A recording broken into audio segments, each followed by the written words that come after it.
Para você que nos ouve no cafécomvelocidade.com.br, estamos começando a edição 682 do Café com Velocidade. Para você também que nos assiste no youtube.com/Café com Velocidade, a última edição da temporada 2020, para a gente fazer realmente um balanço dessa temporada, o que teve de bom, o que teve de ruim. Teve coisas boas? Como foi essa temporada? Então nós vamos fazer então esse balanço final. Lembrando que o Café com Velocidade é um podcast que está aí há 13 anos no ar, vindo semanalmente, discutindo em altíssimo nível e debatendo os principais assuntos da Fórmula 1 nos últimos tempos, né? Nós concentramos aí na Fórmula 1, mas sempre trazendo aí um ponto de vista diferente, questionamentos diferentes, em vez de apenas entregar uma notícia, em vez de apenas vir cá e mastigar o mais do mesmo para vocês. Para fazer esse programa de hoje comigo, eu recebo ele aqui lá de Balneário Pissarra. Seja muito bem-vindo, o Will Bueno, adentrando a sala. Will Bueno, essa temporada, né, Will Bueno, que você também adentrou o Café Velocidade. Então, para o Café Velocidade foi um balanço excelente e tal, que o senhor veio a somar. Mas e a temporada da Fórmula 1? Em curtas palavras, para a gente poder explorar um pouco mais ao longo do programa. Foi uma temporada boa, média, ruim. Seja muito bem-vindo, Will. Saudações, Thiago Raposo, demais companheiros de bancada, aos ouvintes, espectadores, a todos, né, que nos acompanham aqui no Café com Velocidade. Primeiramente, eu queria agradecer aos ouvintes, aí, aos espectadores aí pelas mensagens que me mandaram ao longo dessa última semana aí, que foi uma semana difícil. Mas estamos aqui, vida que segue, e vamos falar então sobre a temporada de 2020 da Fórmula 1. Assim, Thiago Raposo, eu analisando friamente, tirando as emoções que essa temporada nos deu, de vencedores diferentes, pilotos indo no pódio pela primeira vez e tudo mais, analisando friamente, analisando assim, passada a emoção, eu tenho certeza que foi a temporada mais previsível que eu me lembro de ter acompanhado na Fórmula 1. Então, né, a gente não gosta de previsibilidade, a gente gosta do imprevisível. E, nesse ponto, a temporada de 2020 deixou um pouquinho a desejar, sim. Muito bem, Will Bueno, muito bem, trazendo ele também direto de Belo Horizonte, Fábio Campos. Seja muito bem-vindo, Fábio Campos, à edição 682, os dois que estiveram ausentes, né? Então, puxão de orelha duplo aqui na edição passada. Mas que bom que estão aqui nessa edição para a gente fazer esse encerramento. Uma pena que Matheus Pucci não pôde estar com a gente, para a gente fazer realmente um encerramento com os quatro aqui, mas muito legal tê-lo aqui com a gente também, Fábio Campos. Uma temporada que teve que ser construída às pressas, né, Fábio Campos? Teve toda a questão do corona, teve que se achar pista, teve que se construir um calendário, muitas incertezas. Antes da temporada começar, lá naqueles programas de maio, começo de junho, nós falávamos sobre a logística de passar por um país por outro, alguns países fechando fronteiras e tudo mais. Mas, enfim, o campeonato aconteceu, tivemos um calendário, tivemos um número de corridas aceitável. Esse fator correria de se construir um calendário, um campeonato, serve para minimizar o que foi entregue, Fábio Campos? Olá para você, Raposo. Olá para o Will, para os nossos ouvintes. O Will é sempre legal, né? A gente já trocou mensagens aqui. É bom ver você aqui firme e a gente está junto com você, você sabe muito bem disso, depois de um momento tão complicado, tão chato, né? Então é bom, muito bom estar aqui gravando com você de novo. Eu acho que não, Raposo. Uma coisa é uma coisa, outra coisa é outra coisa, né? A Fórmula 1 conseguiu organizar um calendário. Eu, em março, abril, ali depois daquele Grande Prêmio da Austrália, cheguei a achar que não teria nada em 2020, né? Fórmula 1, nada, esporte nenhum. A Fórmula 1 foi o primeiro campeonato internacional, né, de esportivo a exercer a sua atividade. Campeonatos nacionais de outros esportes já tinham, mas a Fórmula 1 internacionalmente, digamos assim, foi o primeiro. Foi uma coisa muito bem organizada, muito bem executada. A Fórmula 1 ganhou não só ela conseguiu ganhar um campeonato, mas ela ganhou uma possibilidade de sobreviver no futuro que muita gente não sabe, porque ela conseguiu mostrar que ela tem ativos que não estão no seu portfólio, ela consegue incluir ativos no seu portfólio, que isso aí, no caso de você precisar de um empréstimo bancário, por exemplo, é absolutamente fundamental. Então a Fórmula 1 mostrou que ela consegue achar pistas se ela precisar, ela consegue ir a lugares que ela não vai normalmente, ela consegue organizar uma operação de campeonato, embora com falhas no meio de uma pandemia. Nesse aspecto, sim, Raposo, nesse aspecto houve o objetivo foi absolutamente alcançado. Agora, se isso se mistura com a qualidade das corridas, aí não tem absolutamente nada a ver. Muito bem, então nós vamos adentrar nesse assunto daqui a pouco. Vamos falar sobre destaques e fazer realmente um balanço final dessa temporada. Só que antes de começar, quero dizer a você, se de repente você caiu aqui de paraquedas, não conhece o Café com Velocidade, é um podcast, né, como eu falei no início, há 13 anos no ar, e que existe um programa de apoio. Sim, nós temos apoiadores neste programa que ajudam esse programa a se manter vivo, forte aí, que nos ajudam com algumas contas, com alguns servidores e coisas do tipo, com divulgação. Inclusive, algumas pessoas estão reclamando do microfone do Matheus Pucci nas 2 últimas edições. Então, a gente vai começar a olhar também com muito cuidado com isso, para de repente, quem sabe, mandar um desse aqui também para ele, para que ele tenha um som de qualidade na temporada. Reclame do meu, reclame do meu. Reclame do Will Bueno, ele ganha um também. O apoiador está aqui para isso. O dinheiro do apoiador está aqui para isso, realmente para ser investido no equipamento. Will, quebra o seu microfone do ar. Mas quebra no final, não quebra agora não, que a gente precisa dele hoje.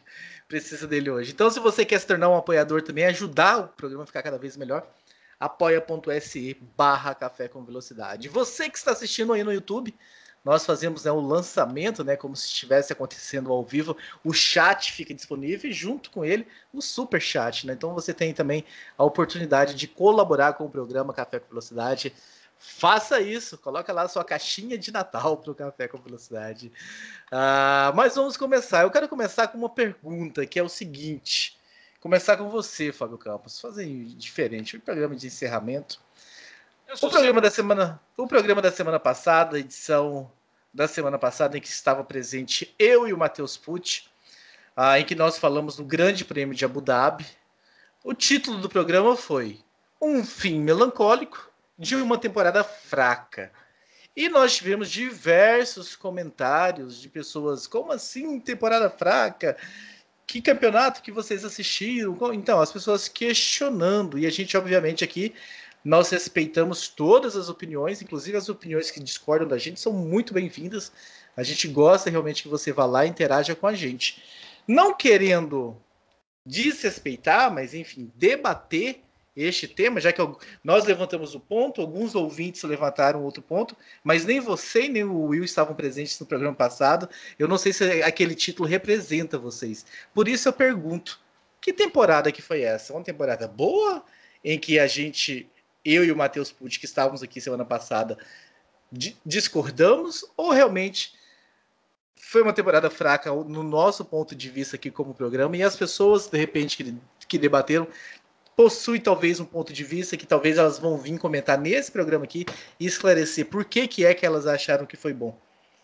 Alguma esclareceu o que gostou ou só rebateu no sentido? Só rebateram. Vamos lá. Vamos tentar argumentar. Eu acho que depende, Raposo, do ponto de vista que as pessoas têm. O Will, por exemplo, abriu o programa falando do ponto de vista da imprevisibilidade, que é um fator para ser considerado.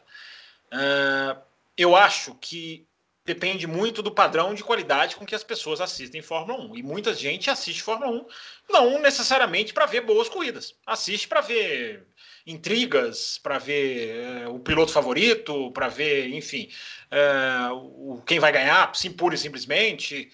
Quem assiste a Fórmula 1 preocupado com a qualidade das corridas, que é um papel, que é uma função que eu acho que o jornalismo deve exercer, que é o que a gente faz aqui, eu faço aqui, a gente sempre tem um padrão muito elevado, que eu acho que é uma boa característica do nosso programa. Não tem como gostar dessa temporada. Eu acho que a temporada teve emoção. A temporada foi pontuada por corridas com momentos emocionantes, ou corridas com finais emocionantes, como na Áustria, como na Inglaterra, enfim, como em vários outros, como na Turquia, ou corridas com inícios emocionantes, com primeiras voltas muito interessantes, como, por exemplo, Portugal, me vem à mente. O acidente do Grosjean, no Bahrein, é um fator de emoção? Ainda mais porque acabou tudo bem. Agora, corridas boas, que para mim, eu estou falando em meu nome apenas, Fábio Campos, prazer, @CamposFB no Twitter. Para mim, corrida, o que constitui uma boa temporada é o conjunto de corridas boas. E nisso faltou. Teve alguma? Teve alguma? Teve. A Turquia foi uma boa corrida, o Grande Prêmio do Bahrein no circuito externo foi uma ótima corrida. Mas a gente teve, nas minhas contas, foram 2. As outras, a Inglaterra teve um final emocionante nas 2 corridas. A Áustria teve aquele final emocionante do Norris conseguindo o pódio, ultrapassando carros, enfim. Portugal, começo excelente, depois uma corrida horrorosa. Então a gente teve momentos de corridas bons. E eu acho que isso cativou muita gente. Eu já estava esperando falar aqui hoje, Raposo, das pessoas que passam por um processo de saudade da Fórmula 1, porque agora a gente entra nas redes sociais na hora dos highlights. Então vem os melhores momentos, daqui a um mês começa a passar uma ultrapassagem. Aí as pessoas fazem o quê? Ficam com saudade. E vai mudando a percepção das pessoas da temporada. Mas pelo visto, muita gente gostou. Quem gostou, enfim, como você muito bem falou, respeitamos o direito da opinião de cada um. Agora, corridas de verdade... Eu vi alguém escreveu que esse ano foi muito melhor do que 2019. Na minha opinião, não foi nem de jeito nenhum. 2019 a gente teve várias corridas, várias não, né? Poucas, mas bem mais do que nessa, até porque o número de corridas nessa foi menor. Teve aquela sequência em 2019, sim, né? Tivemos a Áustria, excelente, Inglaterra, excelente, Alemanha com a chuva ótima, a Hungria foi um pouco menos, mas foi aquela batalha Verstappen-Hamilton. Aí nós tivemos o final Interlagos, que foi uma coisa épica, ou seja, 2019 tem muito mais armamento para você discutir. Aí alguém vai falar, mas 2020 teve menos corridas. A proporção, a gente tem que fazer por proporção, não dá para achar uma temporada boa com menos corridas boas só porque o percentual vai se destacar nisso. Então, a definição para mim é essa, Raposo. Eu espero que o ouvinte se sinta convidado a discordar, a debater, mas eu eu costumo dizer aqui, quantos anos eu falo isso aqui, grandes corridas são mais importantes do que campeonatos. Porque corridas são coisas concretas. Corridas são coisas que a gente sente, que a gente vive, que a gente pode quase que encostar. Campeonato é uma folha no papel. É ponto num papel, numa planilha. Então, claro que o campeonato, a gente teve Interlagos 2008. Qual o sabor de Interlagos 2008? O campeonato, o abstrato. Mas o conjunto de corridas para mim que tem que fazer o campeonato. E no conjunto de corridas, Raposo, eu acho que o ano ficou devendo demais. Vencedor já escrito, definido, já da Áustria, a gente já sabia quem ia ser o campeão.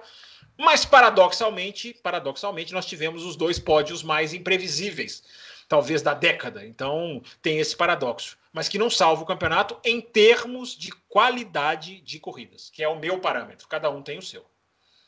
Qual é o seu parâmetro, Will Bueno? Eu vou até começar, né, uma provocação assim aos ouvintes. Manda. Provoque. Na verdade, assim, não é uma provocação, é uma pergunta.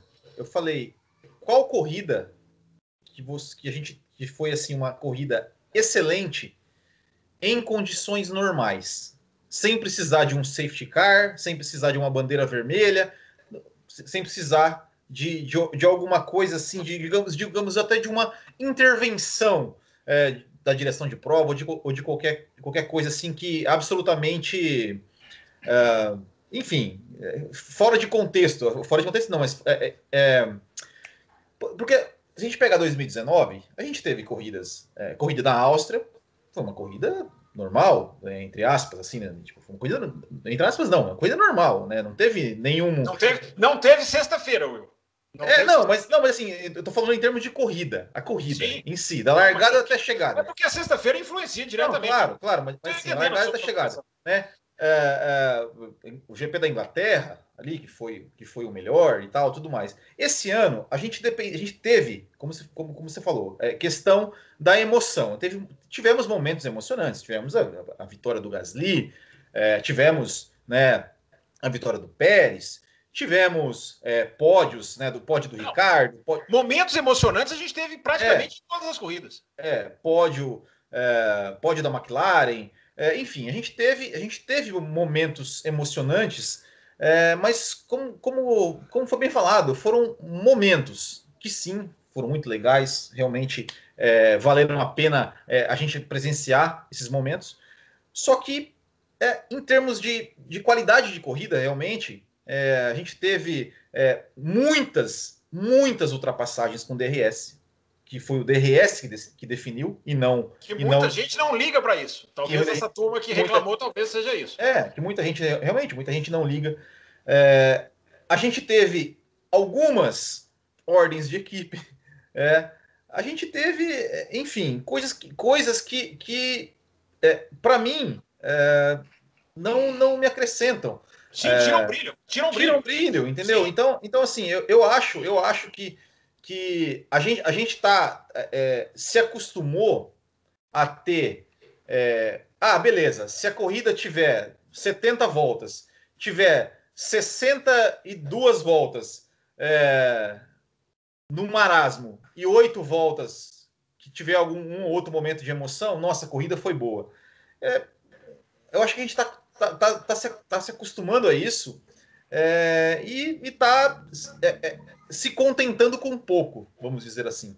Né? Então, eu acho que no geral, a temporada, porque assim, sim, corridas são mais importantes que campeonatos, ok, concordo. Mas um campeonato que a gente sabe, lá na Áustria, a gente sabia que com o pé nas costas o Lewis Hamilton ia ser campeão. A gente já sabe o campeão de 2021, Will. Exato. Assim, não tem como dizer, nossa, que temporada legal. Não tem. Porque se o Hamilton tivesse todas as corridas, eu sempre falo, eu não me importo se o Hamilton ganhar 17 corridas e ganhar o campeonato, mas desde que nas 17 corridas que ele ganhar, ele seja desafiado. Sim.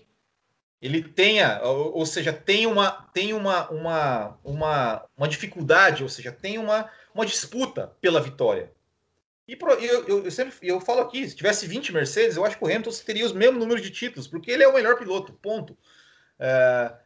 E sabe uma coisa assim que para mim assim retrata um pouco a Fórmula 1, assim, a questão da Fórmula 1, eu falei hoje, né, um pouco mais cedo no podcast do Botequim GP, a punição da Haas no GP da Hungria. Ou seja, uma equipe que a única chance que ela teria de dar um pulo do gato, de entrar nos boxes na volta de apresentação para fazer uma coisa diferente, arriscar, e deu certo, acabou dando certo, que eles chegaram lá, andaram em quarto e quinto, não pode fazer. A Fórmula 1 não deixa fazer. Então é complicado. Eu realmente não fiquei empolgado com essa temporada, concordo. A de 2019 para mim foi bem melhor do que a de 2020. É uma velha fórmula, né, que a gente traz aqui, Fábio Campos, desde o Cafeteria. Essa balança entre corridas boas e campeonatos ruins, sim, ou corridas ruins e campeonatos bons. A gente citava a MotoGP, a gente citava o Mundial de Superbike, que era um campeonato, de certa forma, ruim, porque tinha sempre o mesmo campeão, mas corridas emocionantes, corridas decididas na última curva, com ultrapassagens e tudo mais, você sem saber quem ia vencer. Então, teve o campeonato do Mir na Moto3, eu lembro que a gente falava também, que o Mir foi campeão vencendo zilhões de corridas com o pé nas costas, mas sempre na última curva, vencendo na última curva, então não foi com o pé nas costas. Então... ele venceu o campeonato com o pé nas costas. Em termos de ponto foi. No campeonato ele estava... Entendi, sim. Eu acho o seguinte, Raposo, o Will abordou uma coisa que eu já tenho falado aqui há muito tempo, e ele escuta o Café com Velocidade há muito antes dele ser contratado, e esse é um dos motivos que ele foi contratado, inclusive. Se você quer ser contratado pelo Café com Velocidade, você antes de tudo escute o Café com Velocidade. A questão do padrão de qualidade, né? A questão do se acostumar. E eu tenho falado muito isso no Twitter, inclusive, que isso está acontecendo muito com a imprensa. O que eu vi de sites ingleses chamando corridas de épicas esse ano foi uma grandeza. Mugello foi uma corrida épica. Épica por quê? Porque teve 2 bandeiras vermelhas. Isso faz uma corrida ser épica. Né? Teve até emoção. Mugello teve emoção. e várias outras, principalmente ali no meio da temporada. Sabe? Silverstone, uma corrida épica. Silverstone foi um exemplo claro disso que a gente está falando aqui, de um final emocionante, mas o resto da corrida é absolutamente médio, uma corrida com um padrão muito mediano. Essa é a questão que eu acho que o ouvinte deve refletir com a gente. Nós estamos falando do maior campeonato de automobilismo que existe. Esse campeonato tem como, vou usar aqui a expressão obrigação, embora claro que nenhum campeonato apresenta todas as corridas do mesmo nível, todas as corridas só. Até a MotoGP, que tem caído nos últimos anos, tem as suas variações, mas o número de corridas boas, eu acho que aí é que é para a gente pensar. O número de grandes corridas não pode caber em nenhuma mão, seja 2019, seja 2018, seja 2017, seja 2010. Nós estamos falando de um campeonato que tem, normalmente, 20 corridas, 21, o ano que vem vai ter 23. Esse ano teve 17, mas o quê? Teve 2, que eu acho, não sei de vocês. A Turquia, que é a exceção das exceções. O Will estava falando do extra comum, né? Do extra normal. A Turquia é a prova mais incomum da história recente da Fórmula 1. Porque os caras simplesmente não conseguiam pisar no seco. Os caras não conseguiam colocar o pé embaixo. Porque o carro não aguentava ficar parado no asfalto. Parado, que eu digo, claro, né? Perdão da incongruência, não conseguiu ficar em linha reta. Então, mas esse é o tipo de incomum que eu acho legal. Sim, por isso, né? Porque assim, diferente, é inesperado. É uma situação inesperada, entre, assim, vamos dizer assim, mas igual para todos. Mas igual para todos e que começa a corrida assim, não é uma coisa assim, a corrida seguiu normalmente, vamos dizer assim, em termos de não precisou de um safety car, de um né, para ter a corrida. Essa é a diferença que eu quero deixar claro aqui, se caso não tenha sido claro no meu comentário anterior. A Turquia, eu acho, assim, é uma corrida que não pode ser comum. Ela não pode ser comum. A Fórmula 1 não pode correr em pistas em que ela não consegue acelerar. Mas como uma exceção à regra, ela funcionou, porque ela pegou todo mundo desprevenido, aí veio a chuva, aí embaralhou, aí o Stroll fez a pole com 2,5 segundos de vantagem, ou seja, ela trouxe uma emoção. A Turquia, pela sua exceção, somou-se chuva com asfalto impróprio. Por um erro, por uma questão aí até do vírus mesmo, né? Recapearam o asfalto muito cedo, quer dizer, muito tarde, faltava muito pouco tempo para a corrida, o asfalto não deu tempo de maturar, digamos assim. Se a Fórmula 1 voltar lá agora, e pode ser que volte na sua quarta corrida de 2021, a Turquia é candidatíssima a preencher a vaga do Vietnã, já vai ser outra realidade, já vai ser outro asfalto, porque o asfalto passa por essa questão digamos assim, de acomodação, de tirar o óleo, não sei qual a expressão correta para dizer isso, o óleo, né, que ele é utilizado vai desaparecendo, enfim, o sol, todas essas coisas. Mas a gente teve, então voltando para concluir o raciocínio, a gente teve várias corridas com emoção, mas estamos falando de Fórmula 1. Não podemos nos contentar, quem tem um mínimo de padrão de qualidade, o que não significa que você não possa gostar da temporada. Vamos deixar isso muito claro. Você pode falar, a temporada poderia ser... Porque as pessoas, Raposo, são muito 880. Né? Ou a temporada é excelente, ou a temporada é um lixo. Não precisamos ser 880. A temporada teve a sua emoção, teve. Mas tem que melhorar, tem que ser diferente, tem que ter imprevisibilidade, tem que ter mais time na briga, tem que ter corridas melhores. É por isso que eu coloquei no Twitter, eu acho até que foi hoje... Né, tem uma manchete do Toto Wolff falando a Fórmula 1 tem que aprender com a demonstração do Alonso com o carro de 2005 em Abu Dhabi, né, que foi o melhor momento de Abu Dhabi, foi o Alonso andando na Renault 2005 no sábado à noite. A televisão inglesa não conseguia comentar, porque o carro passava, o berro do motor era tão grande que eles paravam para ficar ouvindo. Então não teve, eles tentaram entrevistar o Toto Wolff, praticamente não conseguiram. Aí depois o Toto Wolff deu uma declaração dizendo que a Fórmula 1 tem várias coisas a aprender com aquilo. E eu coloquei esse link no Twitter hoje e coloquei exatamente o que nós estamos discutindo aqui. A Fórmula 1 tem que aprender com o barulho do carro, com algumas coisas da Renault 2005, mas a Fórmula 1 tem que aprender muito mais coisa. A Fórmula 1 tem que aprender com as corridas boas. É isso que eu sinto falta, Raposo e Will.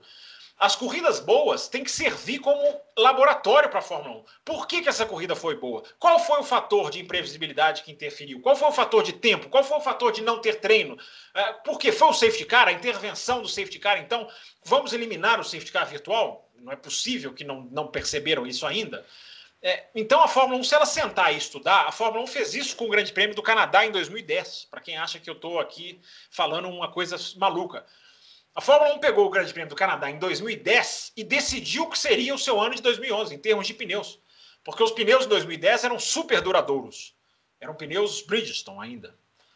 E a Fórmula 1 viu que aquele Grande Prêmio do Canadá, por uma questão de deterioração do asfalto e um super calor inesperado, foi o Grande Prêmio que inspirou a Fórmula 1 a seguir a filosofia do pneu que se desgasta.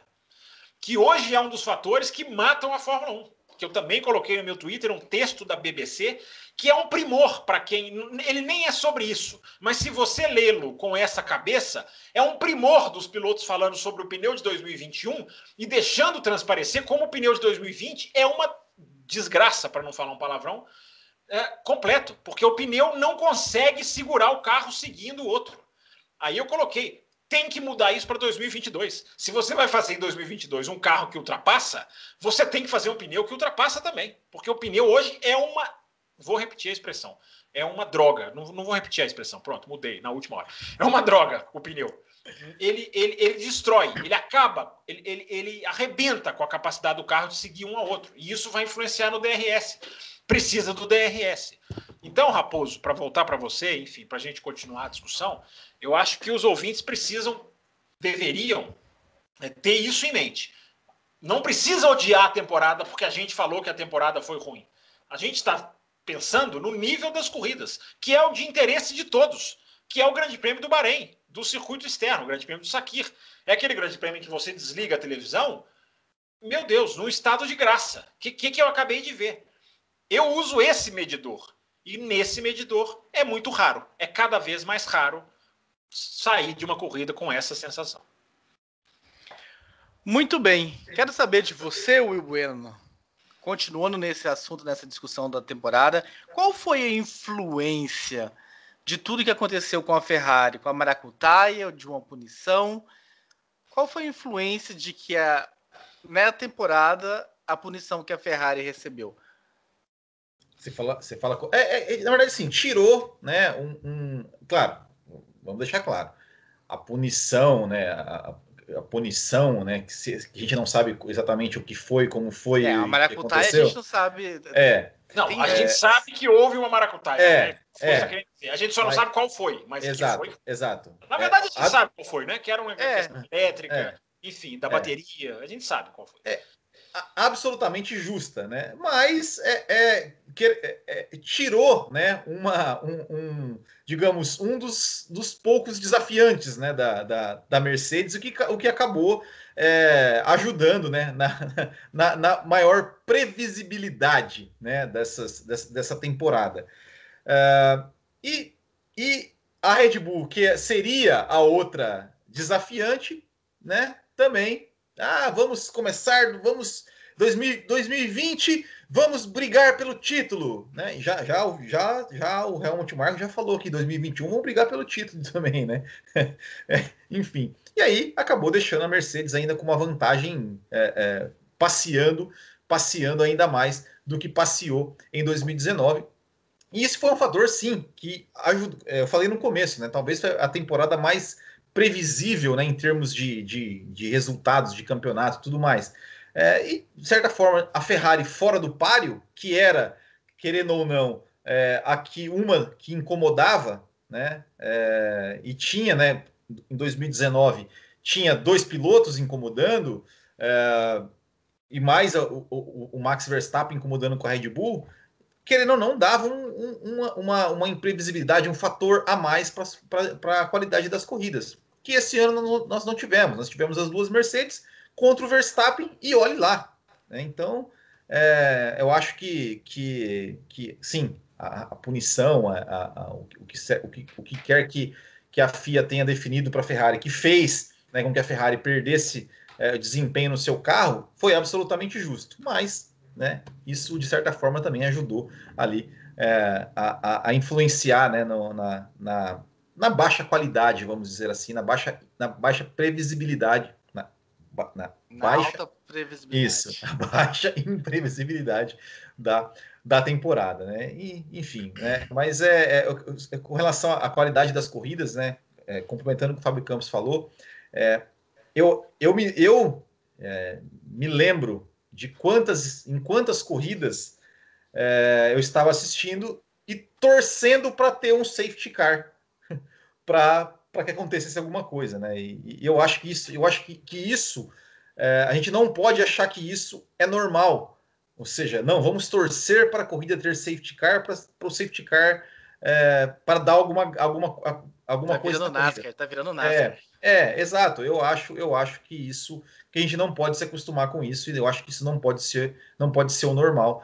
Até porque eu acho que muitas vezes o safety car que eu acho que virou até meio que de certa forma, até um exagero em algumas vezes, botar o safety car na pista por digamos, como se fala na NASCAR, na Fórmula 1, aconteceu uma coisinha ali, caiu uma folha na pista, botam bandeira amarela, o safety car. Não, aí a gente vai discordar, porque eu acho que o safety car tem que entrar a qualquer necessidade. Eu acho que o que a Fórmula 1 precisa é juntar o pelotão. A Fórmula 1 precisa desesperadamente. O problema da Fórmula 1 é separação de pelotão. Se tem uma... Não, mas não é uma situação artificial? Não, eu não acho que seja. Sabe por quê? Porque eu já pensei muito isso. Se a gente comparar isso com as ultrapassagens de asa aberta, chega a ser assim outro mundo, porque aquilo ali sim aquilo não existe, né? Aquilo é uma coisa absolutamente falsa. O juntar o pelotão, na minha opinião, não é falso. Claro que você não vai juntar o pelotão a esmo, claro que você não vai estalar o dedo, mas a cada oportunidade que você tiver, se você botar os carros... É porque eu tirei um preconceito, que a gente tem um certo preconceito, né? Muita gente já me criticou no Twitter por causa disso, de essa questão de NASCAR. Não é isso, gente. A discussão não é essa. A discussão é, se você tem algum motivo para intervenção, você ajunte o pelotão. Você coloque os carros juntos. A gente já discutiu isso aqui várias vezes, vários anos atrás. Não tem a menor validade para uma corrida de automóvel 30 segundos de vantagem de um carro para o outro. Não tem. A gente fala aqui daquele Grande Prêmio do Japão de 94, que a gente reviu na pandemia, que é a maior aberração da história do automobilismo. Porque os caras ficaram lá somando tempos. Então, o que os caras fizeram? A ultrapassagem que acontecia na pista não valia. O Nigel Mansell ultrapassou na última volta o Alesi e ficou em quarto. Ou seja, eles acabaram com aquilo imediatamente, porque aquilo ali foi a única vez que eu vi no automobilismo a ultrapassagem não valer. A ultrapassagem, que até as do DRS, pelo menos troca lá no gráfico, né? O cara não ultrapassa, mas ele passa. No Japão em 94, nem ultrapassou, nem passou. Foi uma absoluta loucura. Mas vamos voltar para os tempos atuais. Eu tirei muito esse preconceito da minha cabeça. Eu não tenho problema nenhum em juntar o pelotão 5, 6 vezes, se for necessário. Se for necessário. Se houver a necessidade na pista disso acontecer.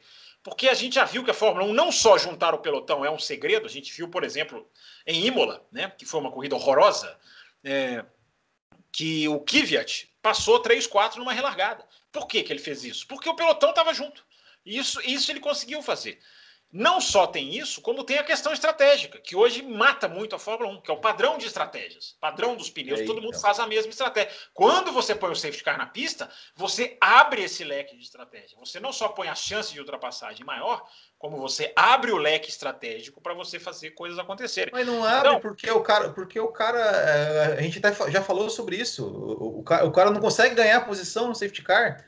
Ele segue. O Pérez o safety car ajudou muito o Pérez a ganhar a corrida no Sakir. Porque depende do momento do safety car. O safety car pode estragar uma corrida. O safety car ele pode estragar uma corrida se ele entrar no momento errado. Mas ele pode, dependendo do que está acontecendo na pista, ele pode fazer com que o cara não ganhe nenhuma posição, ou ele pode fazer com que um Marcos Wilkenrock da vida se sobressaia. Não, mas a questão assim é que o que tem que melhorar, o que eu acho, assim, claro, o safety car é legal juntar o pelotão, claro que é. Só que eu acho que assim, eu não consigo achar que eu tenho que, para a corrida ficar boa, eu tenho que torcer para entrar o safety car. Eu tenho que torcer, nossa, aquela coisa. Ai, a gente vê no Twitter. Ai, que hora que o Grosjean vai fazer alguma coisa para salvar a corrida?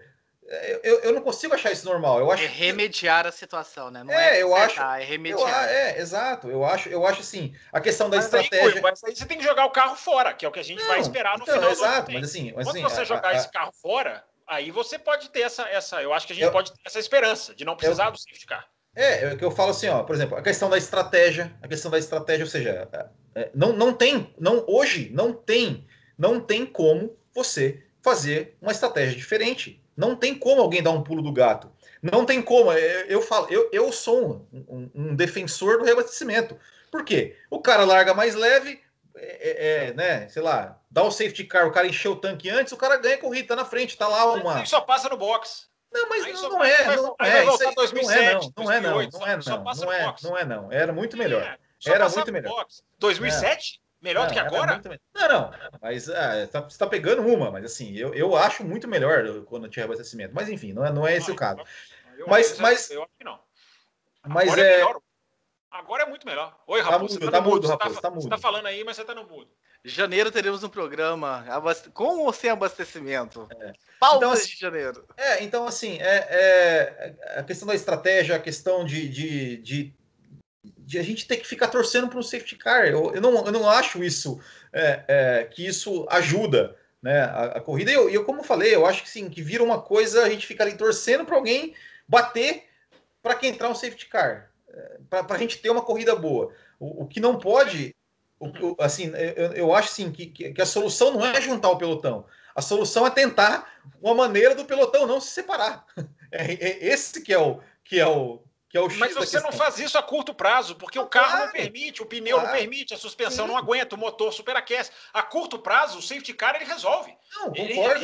Ele ajunta o pelotão, tá todo mundo ali no meio, o cara tenta, igual eu falei, o Kvyat ganha 3 posições numa relargada. Isso é bom, se a ultrapassagem for de verdade, isso é bom. Agora, quando tiver o carro que a Fórmula 1 tem que ter, que vai ter em 2022, aí a gente vai ver como que vai ser a separação do pelotão, se o cara vai abrir 15 segundos ou não. Agora, hoje, nós estamos discutindo 2020. Hoje, o safety car, na minha opinião, ele é uma solução. Ele não é um remédio desnecessário que vem para ser necessário. Ele é uma solução, porque ele põe os carros juntos e ele olha o que aconteceu em Interlagos 2019. Né? A gente viu o Gasly rasgando a reta lado a lado com o Hamilton, porque ninguém abriu a asa, porque o safety car colocou os dois carros muito próximos. Ou seja, para mim ele é solução, ele não é problema. Mas é uma solução que para mim não deveria ser, mas enfim, concordo que é melhor ter o safety car lá que o que temos hoje é o que há, mas é o que queremos ter. É aquilo que a gente está falando aqui, do padrão que a gente quer ter. Eu não quero ter um padrão de corridas que dependa da entrada do safety car para a corrida ser boa. Mas, enfim. Mas vamos lá, peraí. Uma coisa é o seguinte: o principal, qual que é o principal? A Fórmula 1 tem o problema de ultrapassagem do carro técnico e o problema da disparidade do pelotão.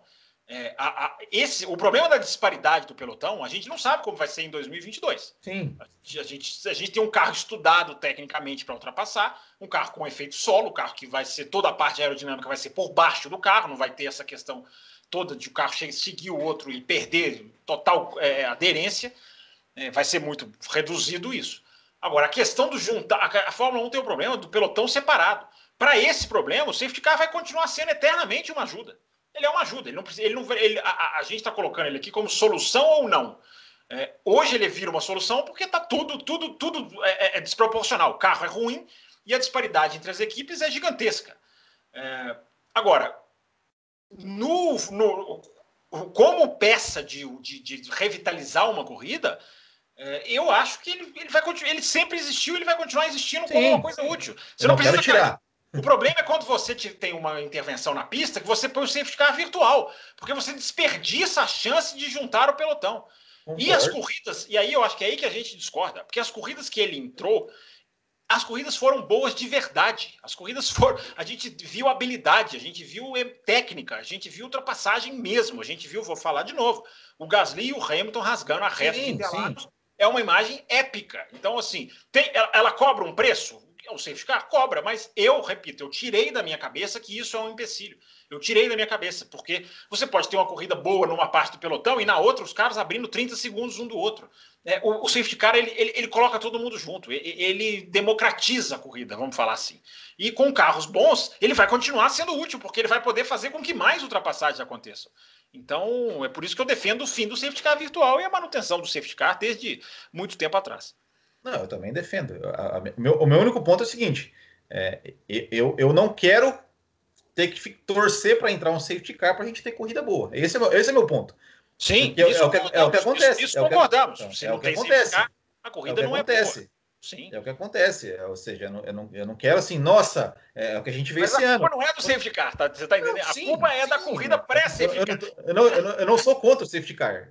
Eu só não quero, eu só não acho que para ter uma corrida boa, necessariamente precisa ter um safety car. Eu não acho que isso... A mudança da regra do safety car, hein? Deixar ela mais americanizada. Não seria uma boa também? Do que a hora que o safety car entrar, o pit stop tá fechado, por exemplo? Ou de acabar com aquele limite, não sei, de quem deu a chance de estar para entrar no box quando dá o safety car, levar a vantagem de quem já passou pela entrada. Porque do jeito que está hoje... A única vantagem que você leva é se você resolver ficar na pista. Não vou parar, vou arriscar ficar na pista. E pode ser que dê certo. Se você tá... É o que aconteceu aí nas últimas corridas do ano. Se você tá a 30 segundos do seu adversário, 20, e você tem um safety car, você tem que entrar. Porque aí você perde muito menos tempo e volta na frente. Depende muito da situação. Exatamente. Nada muda, você continua na frente. Tá 30 segundos na frente, você continua na frente. Mas isso aí, o que o Raposo está falando é que isso nunca acontece. Eu estou falando, existem os dois caminhos. Existe o safety car que bota quem ficar na pista bem, e existe o safety car que bota quem faz a parada bem. Não dá para bater o martelo que ele é assim ou ele é essa. Não tem troca de posição se todos resolvem parar. É isso que eu estou falando. Exatamente. Me fala um safety car que todos resolveram parar. Não tem. O cara tá num ponto da pista que muitas vezes ele pode... É mais vantajoso para ele não parar. E às vezes o cara já passou da entrada do box. Aí ele para na volta seguinte. E ele volta no mesmo ponto. Porque os caras que... Volta, Fabio. Nossa, mas eu provei. Mas eu provei. Se o pelotão já tá junto, mas o pelotão não junta. O safety car só pega na segunda volta. Eu mostrei isso aqui. A gente discutiu na corrida. Na corrida seguinte aconteceu. E eu vim cá, olha, Matheus, tá vendo o que a gente discutiu? Mas não é regra. Eu tô falando, acontece dos dois jeitos. Se o pelotão já juntou, o cara vai para último. Aí ele não pode parar mais. A Fórmula 1 deixa o cara que já... Não junta. A Fórmula 1 deixa o cara que já passou dar a volta dele no limite, entrar e voltar no mesmo lugar. Não, no limite não, ele tem que reduzir velocidade. Que isso? Como no limite? Mas esse é o problema. No limite da redução. E o cara que parou antes, ele também tem que ir no limite da redução depois. Então fica elas por elas. Gente, mas vocês estão colocando isso como uma regra. Não é uma regra. Isso acontece em algumas corridas e acontece em outras. Se o cara tá num ponto, se ele acabou de passar da entrada do box, ele dançou. Não dançou. Nós vamos fazer o seguinte, então. No janeiro, nós vamos fazer um programa e eu vou pegar os exemplos das corridas para vocês. Vamos. Entendeu? Tem os exemplos de todos. Em 2020 a gente acha. Não precisa nem ir para 2019. 2020 a gente acha. 2020 a gente acha. Vocês querem fazer uma aposta? Vocês querem apostar? Vocês querem apostar? Podem falar o valor. Pode ser o que você quiser também. Vamos fazer. Não. Absoluta certeza. Eu também tenho absoluta. E isso foi discussão esse ano no programa. A gente discutiu isso na semana seguinte aconteceu. Eu falei a mesma coisa durante a discussão. Não é uma regra. Não acontece sempre do mesmo jeito. Tem piloto prejudicado e piloto que é beneficiado. Se você já passou o grande prêmio da Itália, o Pérez foi prejudicado, o Stroll foi beneficiado. Estou falando dois da mesma equipe num grande prêmio. Vocês já perderam a aposta. Nem a aposta, vocês já perderam. Se para os dois juntos, se estão colados, é diferente. Se os dois estão juntos na pista... Eles não estavam juntos. É a única chance de acontecer. Mas vamos voltar à discussão da temporada. E esse assunto é mais uma pauta. Então, a gente precisa de pauta mesmo entre temporadas. A gente já tem um abastecimento e a gente tem o efeito do safety car na corrida. Eu quero saber o que mais colaborou para essa temporada ser ruim. Nós já falamos de imprevisibilidade, nós já falamos sobre os pneus, sobre essa questão dos carros se separarem. Companheiros de equipe, isso foi um fator que ajudou a temporada a ser ruim também? Companheiros muito díspares, pilotos bons contra pilotos ruins dentro da mesma equipe, isso colaborou de certa forma. Um Bottas contra um Hamilton, um Vettel que não acompanhou o Leclerc, um Ocon que não acompanhou o Ricardo, um Albon que não acompanhou o Max Verstappen, um Kvyat que não acompanhou o Gasly, por aí, Will Bueno? Eu acho que tem sentido, né? Porque o que acontece? Sempre falam, né? O primeiro adversário é seu companheiro de equipe. E realmente, a gente já falou isso aqui ao longo do ano, né? Que essa Fórmula 1 de hoje, né, ser mais lento é vantagem, né? Porque as equipes não querem ter uma disputa na equipe, né, dentro da equipe. As pessoas, inclusive, assim, defendem, por exemplo, né, que tenha ordens de equipe, que não, olha, os carros não podem brigar na pista porque vai prejudicar a equipe. Eu não consigo defender isso também. E a gente viu, e eu até falei, eu não sei se foi aqui no Café, se eu falei no Botequim, eu falei, é capaz, pegando o exemplo ali do Bottas e Russell, eu falei assim, é capaz que esse desempenho do Bottas, esse GP do Sakir, ele faça com que a Mercedes renove com o Bottas, ao invés de falar, não, Bottas, vem Russell.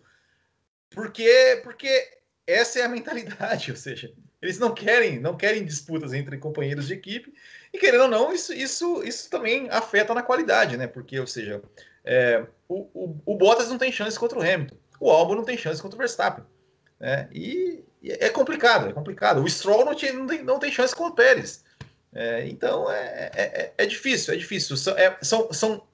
É mais um, digamos, mal que a gente, que eu digo assim, né, o público geral da Fórmula 1 está se acostumando, né, a esse tipo de perfil, ou seja, não pode ter dois companheiros, não pode ter dois pilotos alfa, né, na equipe, porque isso vai prejudicar a equipe, porque isso não, tem que deixar, tem que ser assim mesmo, não, tem que mandar o cara passar, porque não, vai prejudicar a equipe. E isso tá virando comum, como vira comum o DRS, enfim. Então, sim, isso também, de certa forma, influencia, né, na qualidade do espetáculo como um todo.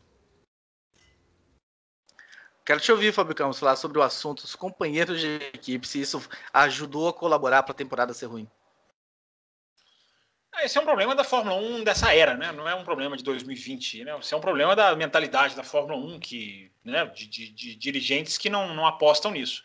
Eu acho que nessa temporada especificamente eu coloco muito mais o DRS. O DRS, sim, também é um problema já de longa data, mas que nessa temporada foi absurdo. Assim, mais do que as diferenças entre companheiros de equipe, é uma coisa que está absolutamente aceita pela imprensa. Lá vou eu bater na imprensa de novo, né?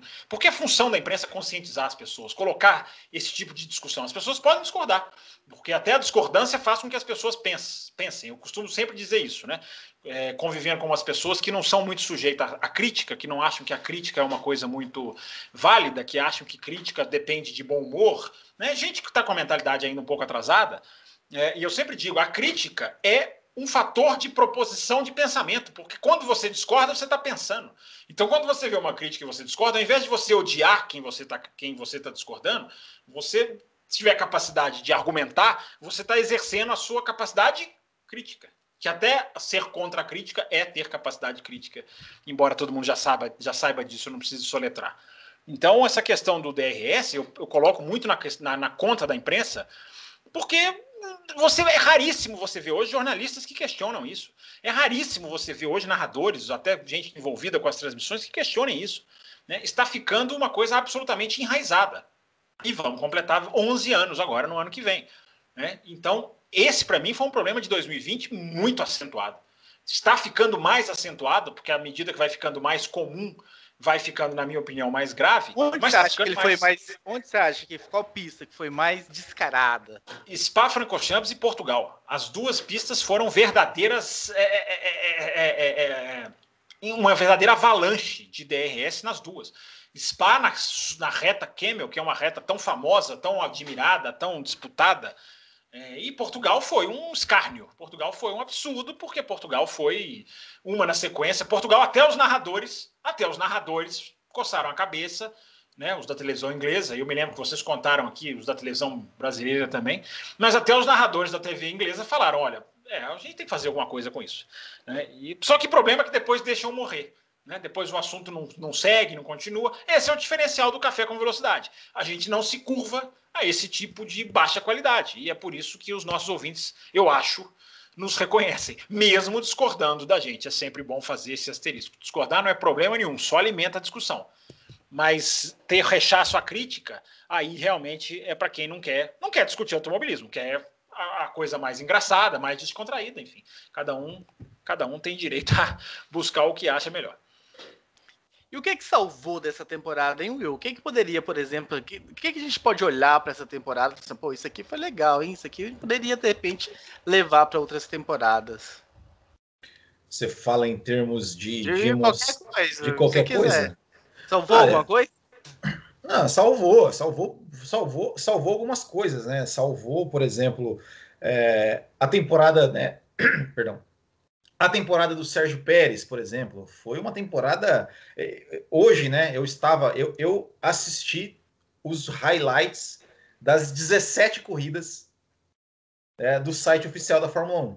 Das 17, eu assisti todos. Eu passei a minha tarde assistindo isso.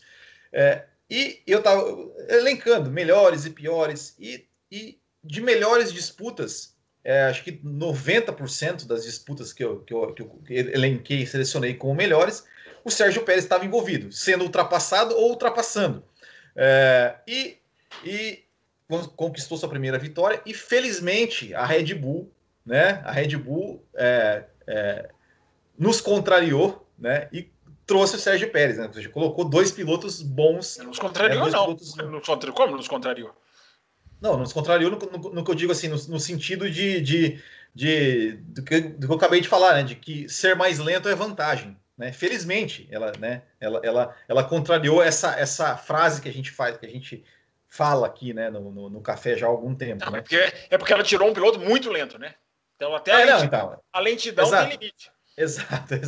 Né? Então, teve esse momento. Teve um momento, por exemplo, da Renault voltando ao pódio. Teve um momento da McLaren chegando em terceiro lugar. E já que você falou da ultrapassagem, né, das brigas e que o Sérgio Pérez estava envolvido, né? O Jorge Júnior pergunta aqui pra gente qual foi a melhor ultrapassagem da temporada.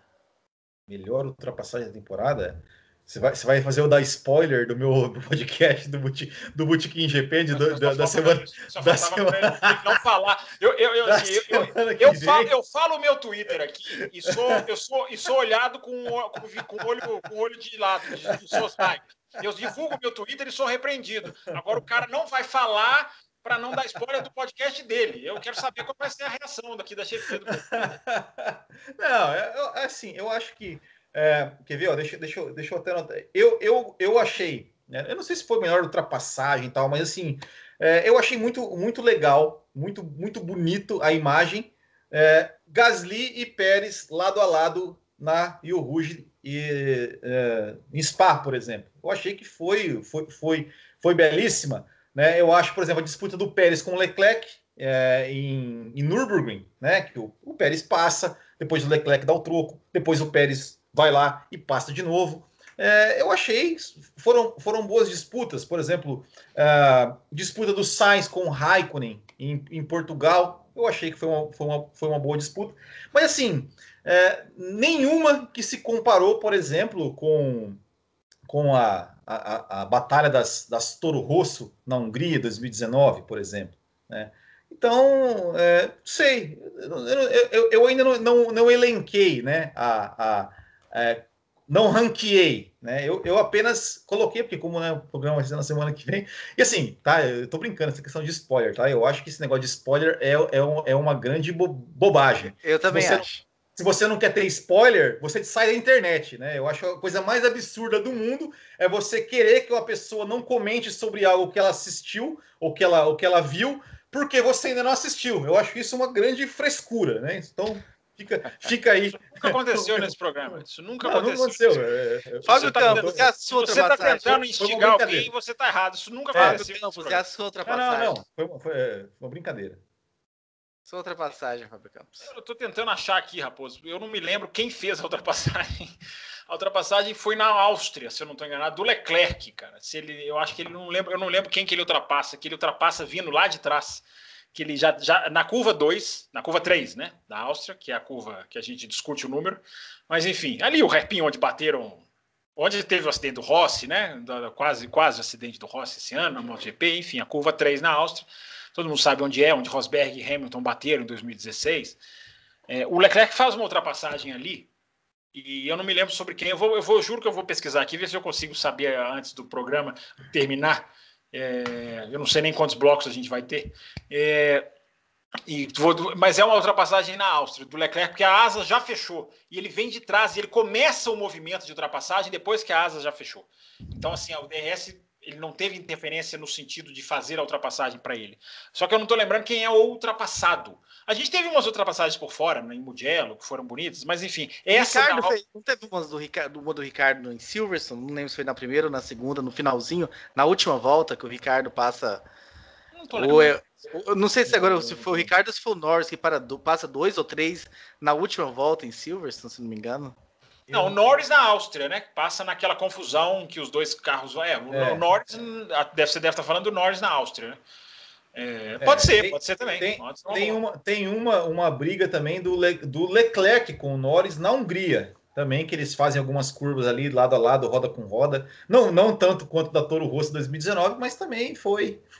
Mas a melhor sequência do ano, eu acho, Raposo, eu não vou chamar de ultrapassagem, porque foi uma largada, né? Foi do Raikkonen em Portugal, né? Que a gente só viu depois nas redes sociais. O Raikkonen é o único piloto que largou com o pneu adequado, com o pneu de pista seca macio e novo. Quem largou com macio não largou com novo. Mas não dá para dizer só que isso fez as ultrapassagens. Então, ele vai, quem já tá aí na internet, o canal da Fórmula 1 colocou lá no Twitter, esses dias atrás aí, não tá muito difícil de achar não, e ele vai passando e vai colocando o carro, então foi um momento também que eu acho bom de se ressaltar. O que eu acho que poderia ser levado para outra temporada foi a necessidade da Fórmula 1 de ter que achar circuitos e de repente ter circuitos, sei lá, ter uma vaga no calendário no ano de um circuito, um rodízio, de vir pistas novas, de experimentos novos. Eu achei que foi interessante. Apesar de nem todas terem entregado boas corridas, mas ver um Mugello, ver um Portimão, ver o retorno de San Marino. Então, eu acho que... San Marino é Imola. Imola, tá. Mas enfim. Mas tem que falar como as coisas são, não adianta. Sim, não, você tá certo. Mas existe às vezes eu solto o Toro Rosso, então. Essa questão de ter uma corrida coringa, sei lá, isso é algo que eu acho que seria interessante se coubesse isso nos. Eu sei que existe toda uma dificuldade, toda uma questão financeira, de contratos e tudo mais, mas é algo que eu gostei.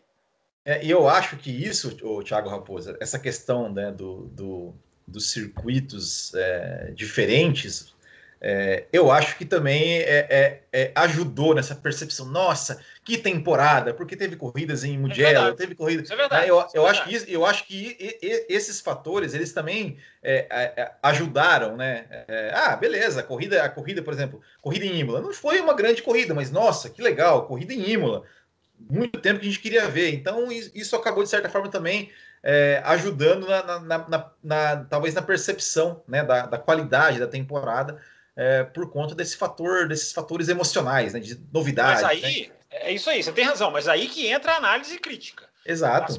Porque se a gente só deixar o autódromo ser novo, ser legal, porque eu vi muita gente falando que a Fórmula 1 tem que voltar a Imola. Meu Deus, a Fórmula 1 não pode pisar em Imola nunca mais. Com esse carro, não aconteceu absolutamente nada. A pista não tem a menor condição. Não. A pista não tem condição. A Fórmula 1, vamos lá, vamos colocar as coisas certas. A Fórmula 1 não tem condição técnica de correr na pista, porque eu não gosto de culpar a pista só em casos extremos. O que fizeram com o Imola depois de 94, né, de encurtar o autódromo praticamente, de enxugar o autódromo e colocar chicane, a gente já sabia, a gente teve lá corridas lá em que a quase ultrapassagem foi emocionante, mas essa Fórmula 1 nem a quase ultrapassagem existe por causa do DRS, o cara não fica embutido na traseira do outro, na hora que a asa abre ele passa e acaba. A corrida em Imola foi uma das piores. Se não foi pior do que a Abu Dhabi, talvez foi por pouco, porque teve a relargada. Olha o safety car salvando. Mas E teve uma decepção, né? Que todo mundo, de repente, achou que o fato de não ter a sexta-feira poderia colaborar para a corrida. É verdade. Bem lembrado, bem lembrado. Foi uma corrida sem sexta-feira. Mas o lado técnico da corrida não dá para ser, porque senão a gente fica, não, a temporada foi boa só porque pisou em pistas novas. Eu concordo com o que você falou, Raposo. É legal ver a Fórmula 1, justamente é o que eu falei na abertura do programa, né? Mostrar que pode correr em qualquer lugar que ela quiser, quando o dinheiro não é o que impera. Agora, a misturar com a avaliação técnica da qualidade das corridas, eu até falei da Turquia. Foi ótimo, mas não pode se repetir dessa maneira, não pode ser sempre dessa maneira, porque foi um asfalto despreparado para a Fórmula 1. Foi bom ver a Fórmula 1 ter que se virar naquele status. Mas a Turquia pode entregar uma corrida ótima com um asfalto perfeito. A gente sabe disso. Eu para mim virava regra. Toda pista tinha que ser recapeada 2 semanas antes da corrida. E ninguém acelera mais. Ninguém acelera mais.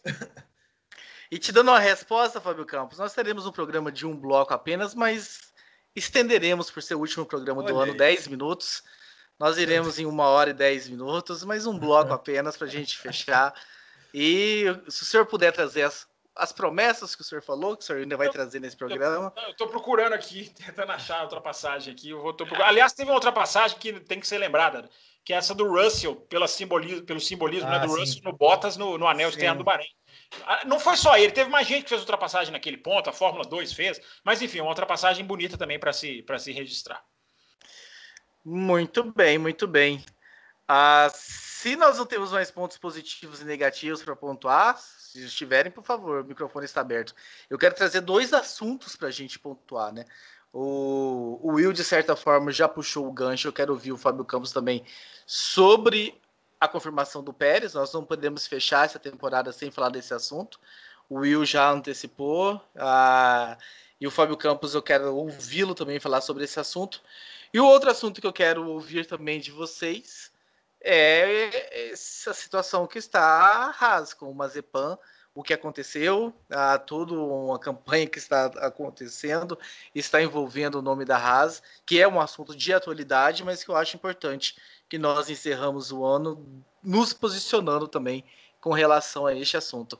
Fábio Campos, se o senhor quiser falar do Pérez e depois o senhor volta a procurar enquanto o Will começa a falar do Mazepin. Eu não achei, já desisti, não achei. Eu vou procurar. Essa vai ter que colocar no Twitter do Café. Fala qual que é o seu Twitter? Fala o seu Twitter. @CampusFB, talvez eu coloque lá se eu achar. É uma ultrapassagem da Áustria, do Leclerc, eu só não me lembro sobre quem, mas é uma ultrapassagem muito bonita. É uma ultrapassagem pura e simples, assim, o cara vem na freada e ultrapassa. É uma ultrapassagem até rápida, mas vale a pena. Vou continuar depois procurando. Você quer que eu fale de quê primeiro, Raposo? Sérgio Pérez. Bom, Raposo, eu acho que o Sérgio Pérez é o seguinte, eu acho que só da gente estar aliviado por ele ter sido contratado pela Red Bull, já é um fator preocupante, né? Já é um fator que indica que tem algo errado com a Fórmula 1. Eu até coloquei lá no meu Twitter que o Pérez, a Red Bull fez o óbvio, só que o Pérez teve 9 portas fechadas para ele, né? A última, coincidentemente, acabou ficando aberta, menos mal. O Pérez, Raposo, eu acho assim, é claro que eu vou falar uma coisa que pode ser colocada como um sacrilégio e evidentemente ele não chega perto da comparação que eu vou fazer. Mas ele para os tempos modernos, ele é um Alain Prost para a Fórmula 1 atual. Ele é um cara que não tem uma tocada que se destaca no arrojo necessariamente, embora o Will até falou, né, ele está envolvido nas ultrapassagens em várias do ano e muitas delas fazendo a ultrapassagem. Mas é o cara com a percepção do que a Fórmula 1 precisa, do que precisa para se extrair do carro, que me faz lembrar o Prost. E eu até vi uma comparação, enfim, mas acho que a comparação não cabe, porque o Prost tinha muito mais repertório. Mas nesse estilo de adaptação, de conduzir o carro, de extrair do carro, da condução dos pneus, que é o forte dele, eu acho que vale uma citação apenas. A gente vai agora ver, Raposo, o que a Red Bull é realmente, se ela é uma equipe de um carro só ou se ela é uma equipe de 2 carros, porque agora ela está pondo um piloto com a qualidade comprovada, absolutamente comprovada. Acho que as pessoas não devem ser, como já está caminhando a imprensa para ir para esse lado, de achar que tem que ganhar do Verstappen para ir bem, não necessariamente. O cara não é o cara ser mais lento do que o companheiro de equipe, não significa mau trabalho.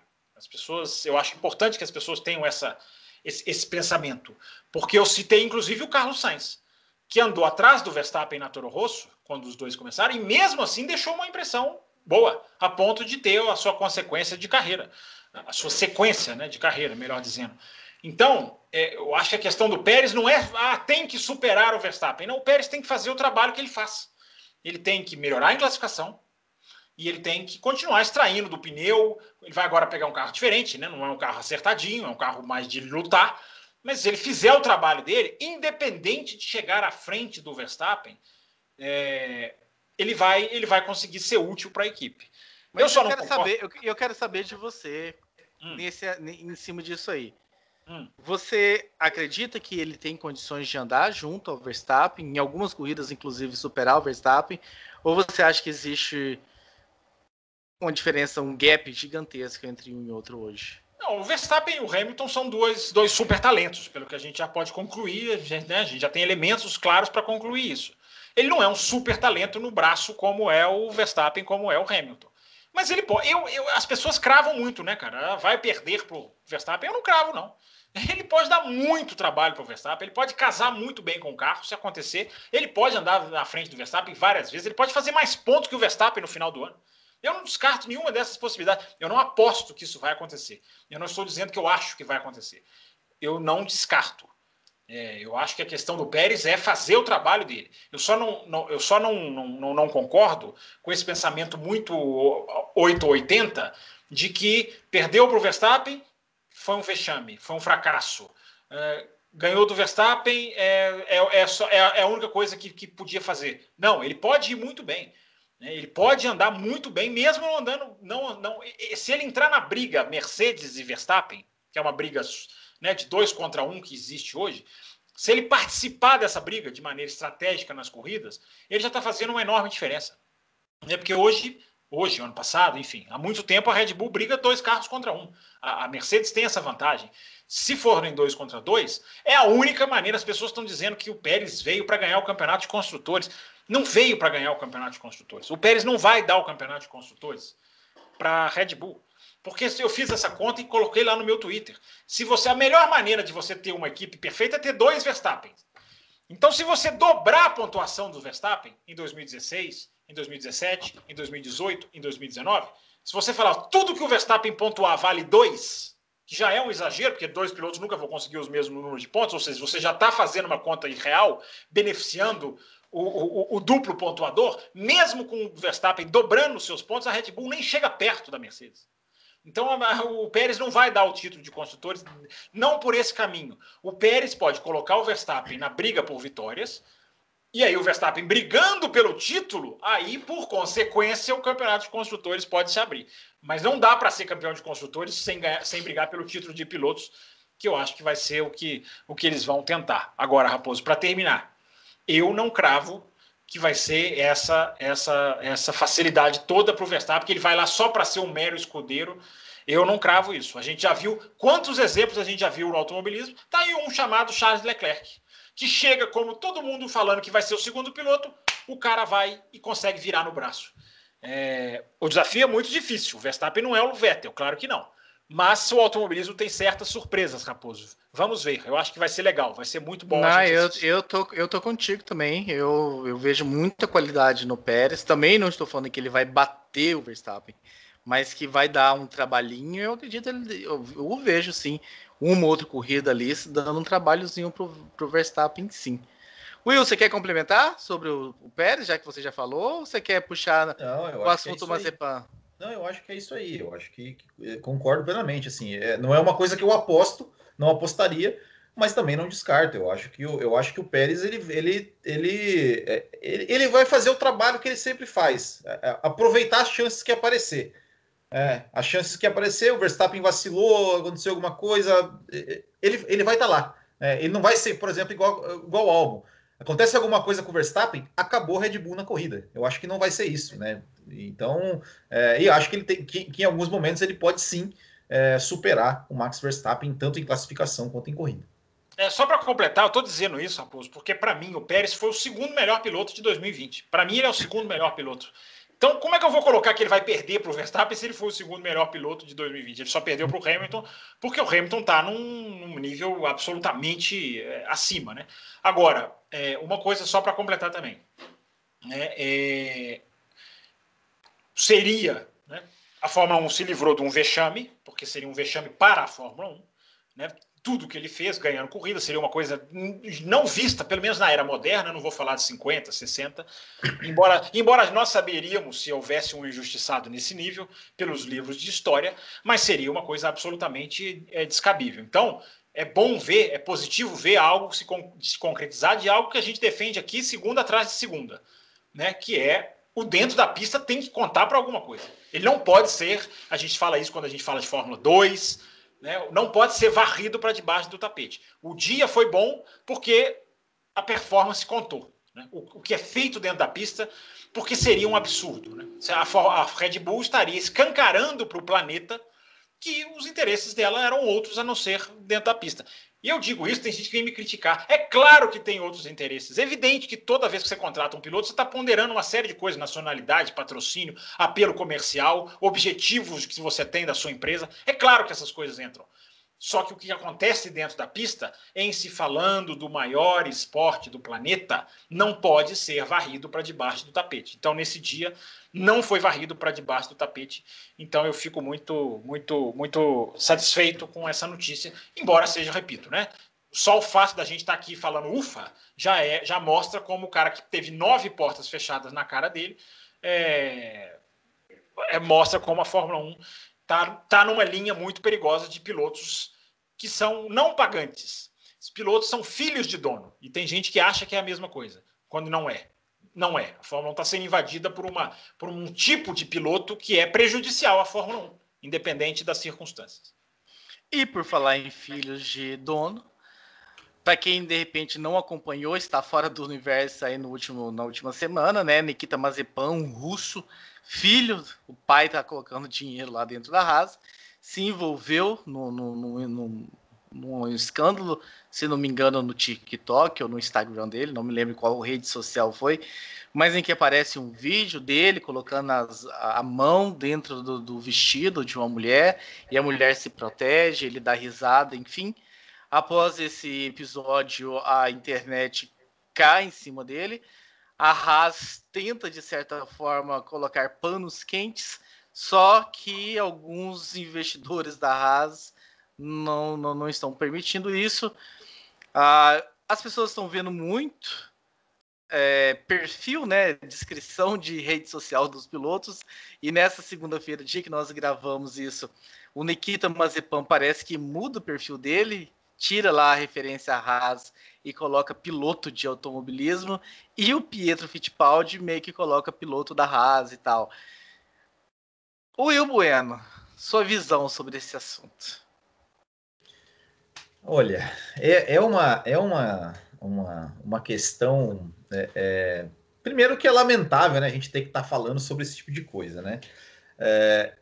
Só para te falar, né, foi no Instagram, realmente, né, o que aconteceu, o Mazepan, não sei se é Mazepan, Mazepin, mas enfim, ele postou no stories dele, né, o tal vídeo, que ele, né, assim, você já descreveu a cena aí.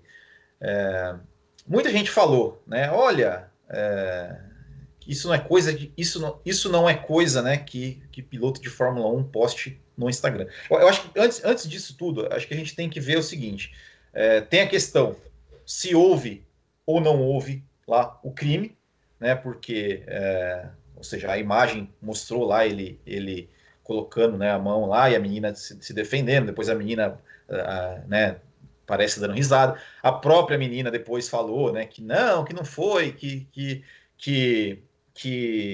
foi uma brincadeira e tal, e meio que, né, vamos dizer, o defendeu. E eu acho que essa questão criminal, eu não vou entrar nesse mérito, porque, né, a gente não sabe se a menina, de repente, foi coagida, foi ameaçada a dizer que foi tudo bem, ou se realmente foi uma brincadeira que, se foi, é de péssimo gosto, né, diga-se de passagem.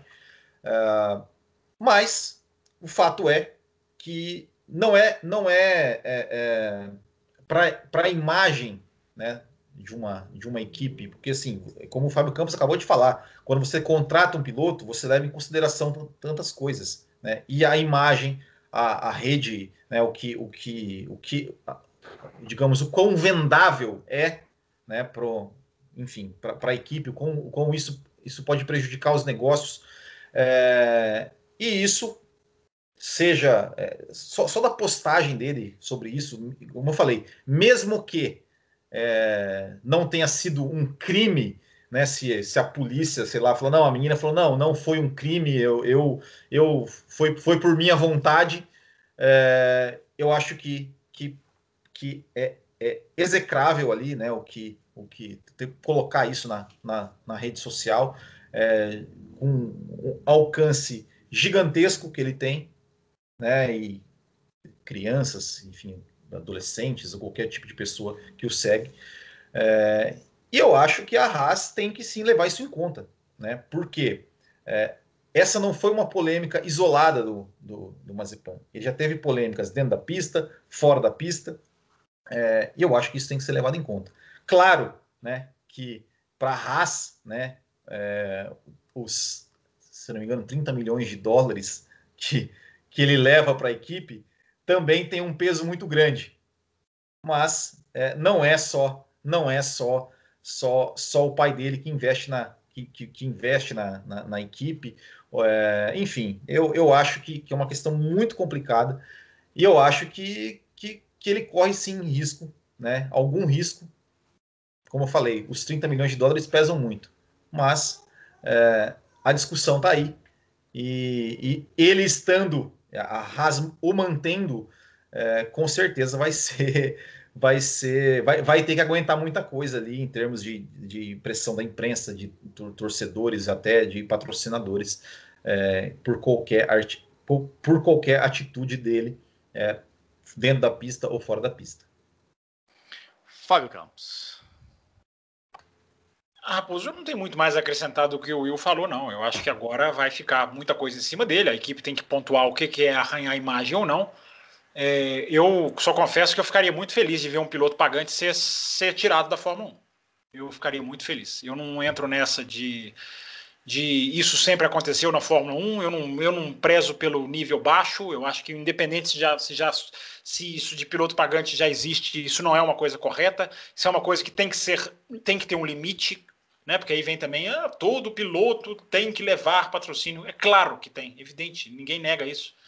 Agora, comprar um lugar assim, comprar uma equipe, o Will tá falando em 30 milhões, o que eu tenho visto é que nem é isso. O pai é um dos donos da equipe. Então aí é um problema, porque aí fica igual o Stroll, fica igual o Latifi, que os caras podem fazer o que quiser, e agora nós vamos chegar nas últimas consequências disso, né? Porque é um vídeo, é uma coisa que ofende muita gente, é uma coisa que não representa uma imagem que a Fórmula 1 quer vender. A Fórmula 1 não quer vender, né? Corremos como um só, não quer vender que temos um projeto de diversidade, a Fórmula 1 não está trabalhando para incluir mulheres no seu repertório, então, e aí? Vai fazer igual a Arábia Saudita? Né? Eu defendo, mas eu vou lá ganhar o meu dinheiro, que é mais importante do que isso. Então essa é a questão. Eu acho que o cara vai ser perseguido, o cara vai ser altamente monitorado a partir de agora, né? E se houvesse um nível se houvesse um nível de que não fosse centralizado apenas no dinheiro, eu acho que ele já não estaria mais lá. Eu acho que já não teria sido tolerada a postura dele. Então essa questão do piloto pagante, ela é mais grave do que o que a gente pensa. Porque ela não é só o cara que compra o lugar. A gente pode estar vendo o cara que compra o lugar e compra o direito de fazer asneira como esse cara fez. Então, ver um piloto pagante sair da Fórmula 1 me deixaria muito feliz. Muito bem, meus caros, muito bem. Espero que o pessoal tenha gostado aí, né, da extravasada neste bloco. O último programa de 2020. Semana que vem, espero que todos vocês estejam aí comemorando o Natal em família, em segurança.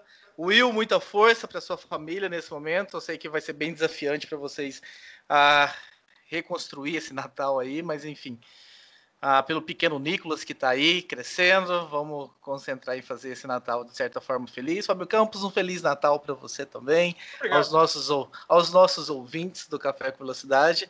Eu espero vocês. Quem o senhor sabe também, viu? O senhor e Dona Gisele também tem um excelente Natal. Viu? Muito bom.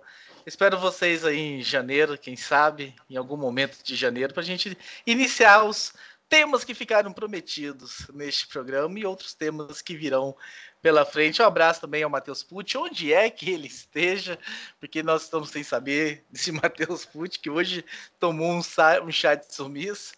Mas, enfim, a gente tá mudo, viu? Não, ele foi o verdadeiro amigo oculto hoje aqui. Inimigo oculto, não é amigo, é inimigo oculto. Então, com isso, a gente encerra essa edição, desejando feliz festas a todos e que a gente comece o ano aí, que vocês estejam com a gente mais uma temporada do Café com Velocidade, quiçá com corridas melhores, com um ano melhor, se preparando para 2022 que promete. Diga, Fábio Campos. Deixa eu ter, então, já que é o último programa do ano, eu nem sabia disso, estou sabendo agora. Deixa eu agradecer aqui os nossos. Tô brincando.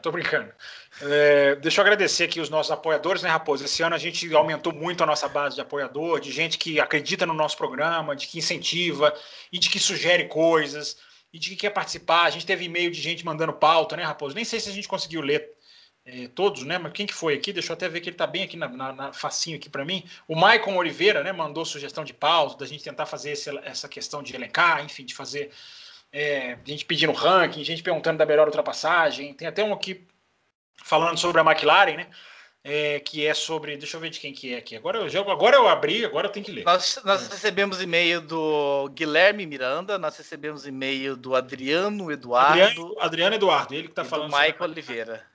Inclusive, eu não poderia deixar de dizer, né, que a McLaren, para mim, é um dos grandes destaques dessa temporada. Mostra para a Racing Point como investir em piloto pode valer mais do que investir só no carro. Né? A McLaren sem privilegiar ninguém, dando condições idênticas aos dois pilotos, deixando os dois pilotos brigarem sem que isso se transforme numa animosidade. A McLaren foi lá e pegou o terceiro lugar no Campeonato de Construtores com um carro bem inferior ao da Racing Point. A Racing Point teve a punição, sim, mas mesmo se você desse 15 pontos para a Racing Point e ela ficasse em terceiro, o trabalho da McLaren é melhor.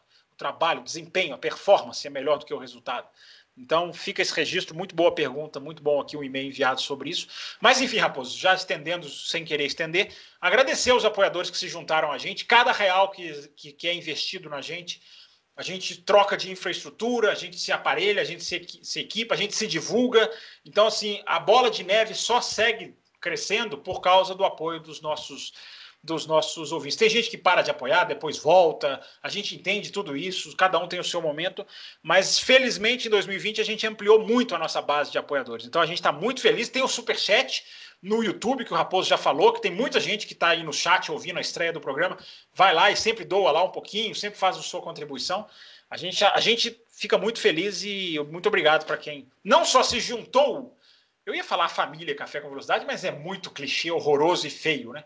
Mas fala. Mas época de Natal é época de clichês. É muito feio. Não, é muito feio. Mas época de Natal é época de clichês. Não, época de Natal é época bonita, não é época de falar coisa feia. É igual aquela palavra lá que vocês gostam de falar, que eu não vou falar nunca. Então, quem se juntou à comunidade do Café com Velocidade, seja muito bem-vindo. Em 2021, a gente vai melhorar muito, tá? Que a gente sabe que a gente precisa melhorar e a gente vai ter que melhorar e a gente está sempre nessa busca de não parar. Então a gente volta aí em algum momento, já, em breve o Raposo volta antes, ele sempre volta antes, e aí a gente vai retomando a nossa caminhada, porque falta pouco para a temporada começar, Raposo, não falta muito não, já tem temporada de Fórmula 1 de novo. Então é isso, meus caros, um abraço para todos vocês, se cuidem, a gente se vê em 2021.